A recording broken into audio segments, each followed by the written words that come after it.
In the gospel text of today, we will hear about how a Pharisee invited Jesus to his home. The name Pharisee means separated one. The Pharisees were a group of people who were very, very religious, very righteous, but they focused too much on the external observances.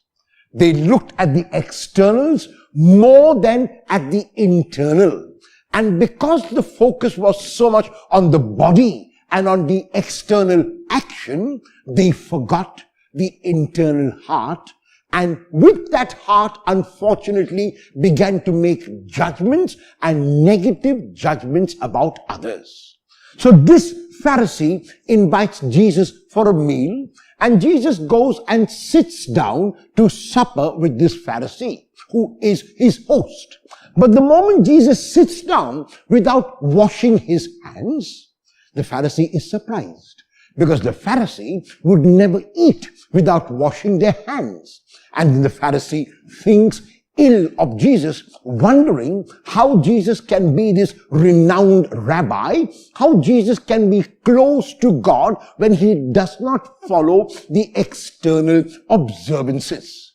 And Jesus realizes what the Pharisee is thinking merely by looking at his face and looking at his demeanor, and turns to him and says, "The inside is more important than the outside.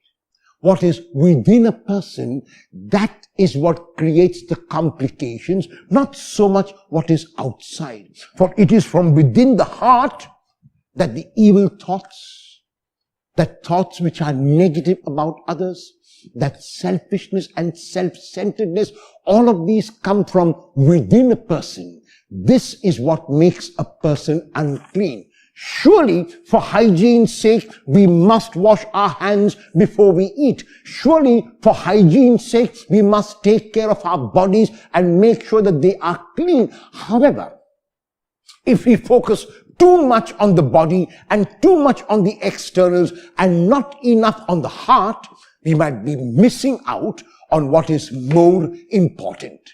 The German mystic Meister Eckhart used to say, "You should bother less about what you ought to do and think more about what you ought to be. Because if your being were good, your works will shine forth brightly.